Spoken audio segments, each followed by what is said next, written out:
Welcome to my channel.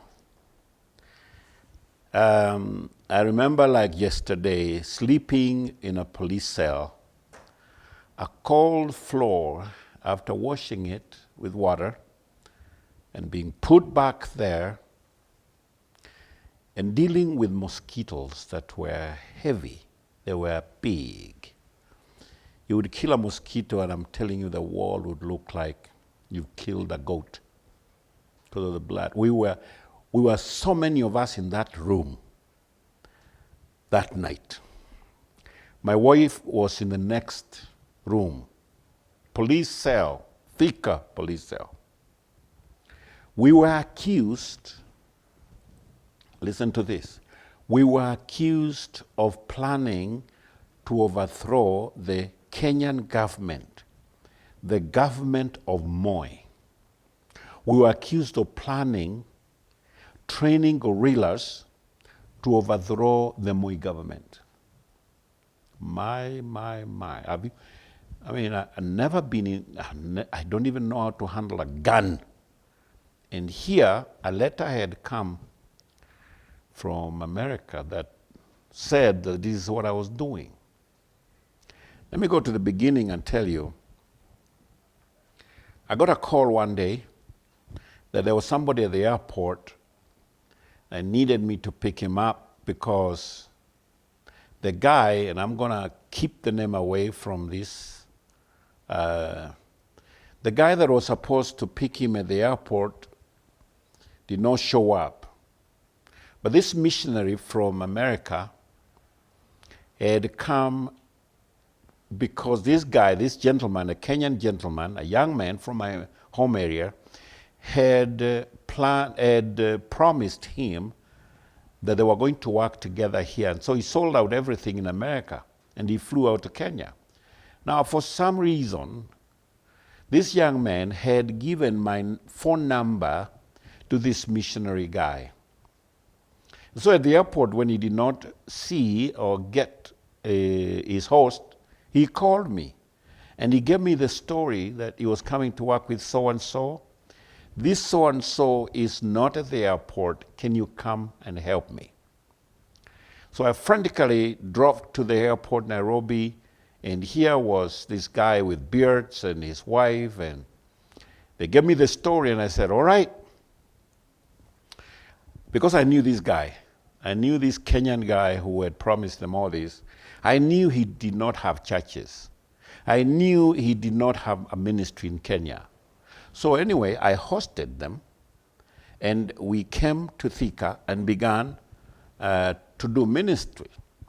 He was not alone. Another couple in the same week was scheduled to come to do the same thing from America. And so those ones went another direction, but I stayed with this American couple. We were serving the Lord here together, and this gentleman, let me call him John. Let me say John. This Kenyan gentleman, John, who said he has a great ministry that this American couple was supposed to work with, was still in America. So we served on and served on and served on. One Friday morning, I was having breakfast when I had a call from someone in Embu. He called and said, Bishop, have you read the headlines of the newspaper? In those days, I didn't care about reading newspapers that much. But I told him, no, I haven't seen. He said, you better get one and read. I was planning that morning, Friday morning, to go for crusades. We had village crusades in a place called Mbumbuni in Machakos. So quickly I looked for a newspaper, and here the newspaper headline was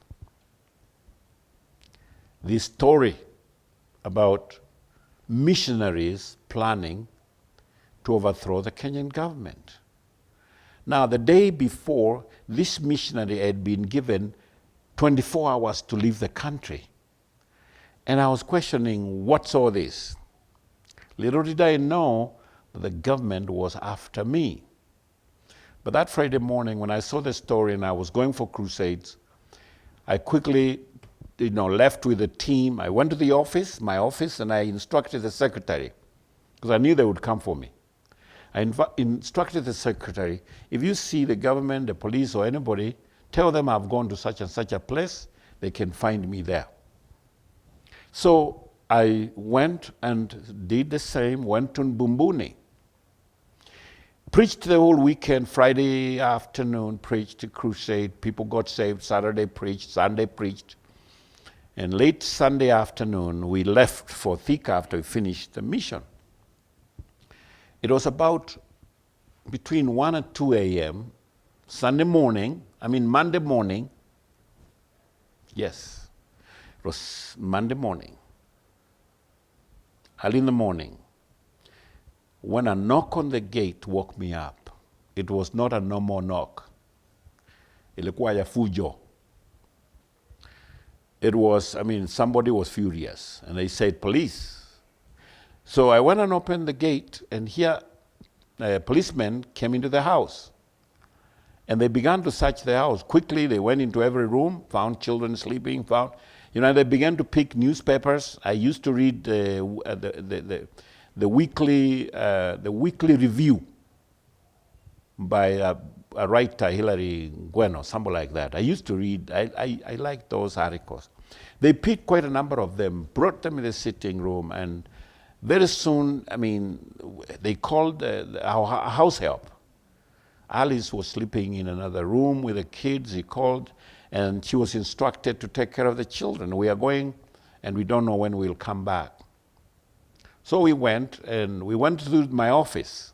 Went to the office, they picked my diary, they picked other things, documents, and by 4 a.m., we were at the police cells, locked in, not knowing what's all this. I had gotten the information of the missionaries being sent back. Missionaries were planning bad things against the government, but it wasn't clear. We were to remain at the police cells for some time. We slept there, I guess, for 2 nights. And we were helping with investigations, that's what they say. We went to many sites. My wife would remain there, and I would be taken interrogation, and we went to many sites where these missionaries would be visiting. So we were taken out there, and I would go back and forth. By this time, the church got a wind on Monday morning that I had been taken up by the police and my wife, and the church went into praying. The church prayed. They tried to look for us. They couldn't find us at the police station because I was gone most of the day. I would be gone with the police officers. Here we came to realize that this young man, John, as I call him, had written a letter because these missionaries, when they came from America, because he was fundraising in America for his ministry here that was not there, these people were writing reports back to America that there was no ministry like that. He got annoyed. He wanted them sent back home. So he writes this letter like a KK clan, Ku Klux Klan in America those days. He writes like one of them. And he writes the letter to me here. But it was sent to State House.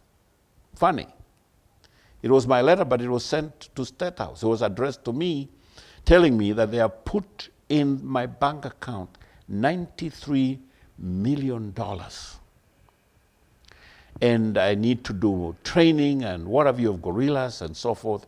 This is what the government was using to follow me and my wife, that we were planning to overthrow the Kenyan government. Now, after 2 days in the hands of the police, I was sitting at the Kiambu police headquarters, and we had these police officers, the investigators, the security officers. I was taken into this room that had all these people from Nyeri, from Nairobi, from Kiambu County. It was the top police security officers.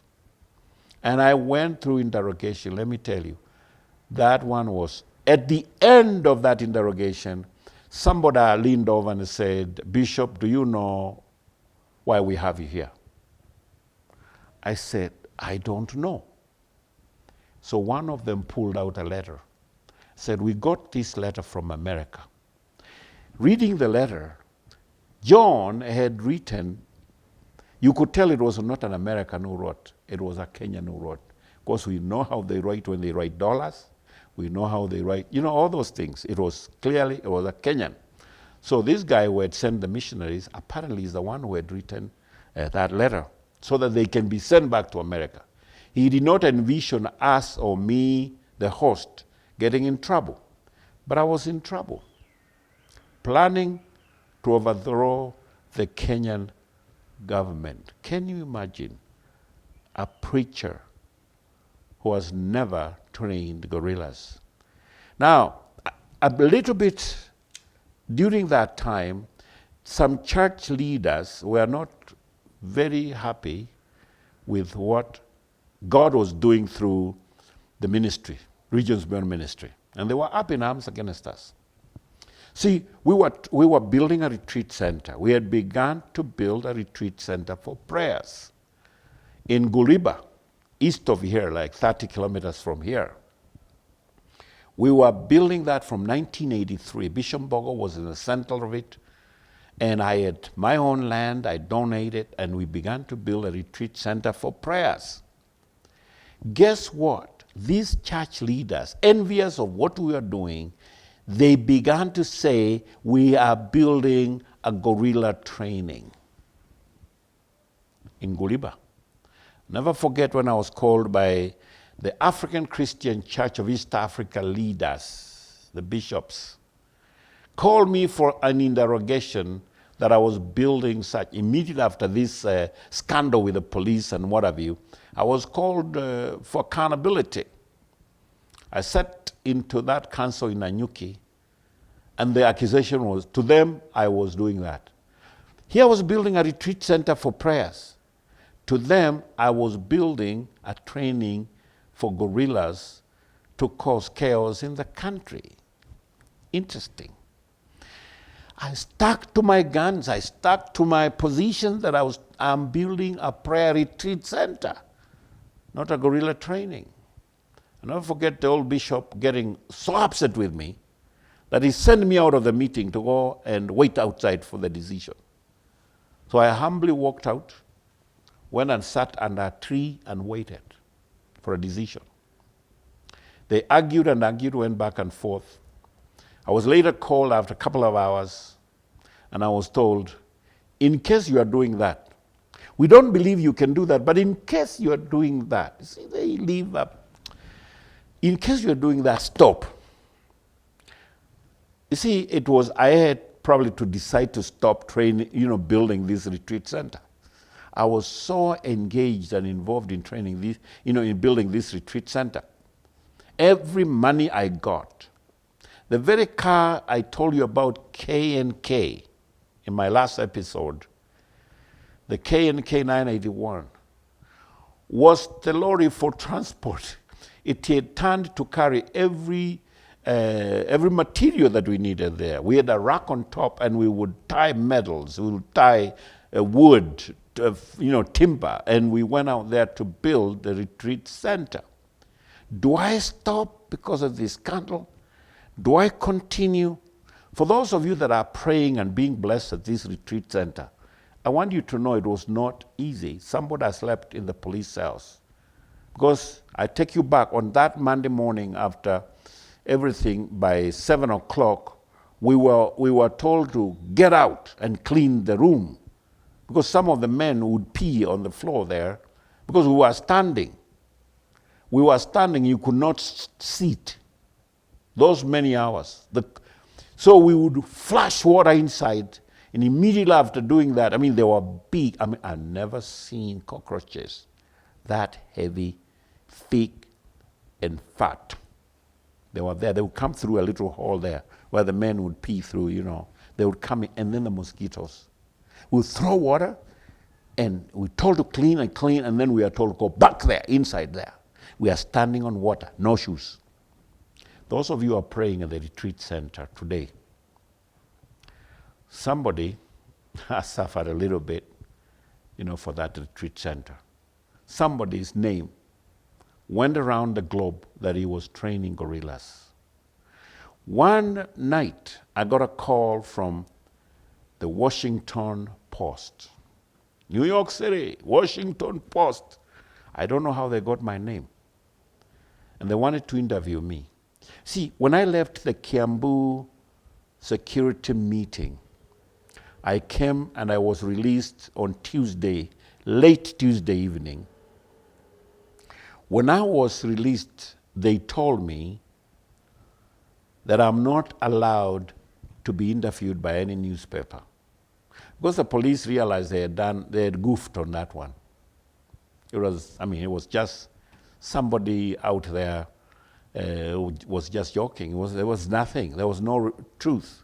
See, even being interviewed, interrogated here in Thika, sitting with the security here, and they're asking me about my expenses. And they asked me, do you remember you spent this amount of money? I say, yes. Do you remember? And then it ended up that there was somebody sitting in the bank. Those days, my bank account was in Standard Bank. There was somebody sitting there and communicating with these guys who are interrogating me, and I didn't know. They would mention figures and say, I would wonder, how do they know? So at the end, my account, funny, had 93 shillings. At that time, the balance was 93 shillings. How the communication went around that I had 93 million shillings in the account, heaven one day will tell us. The news around Thika that Mulandi has been, abducted by the police because he has a lot of money in the bank. That went around, let me tell you. That went around. Thika news, they just spread. And there was juicy news, Mulandi. Let me tell you what happened.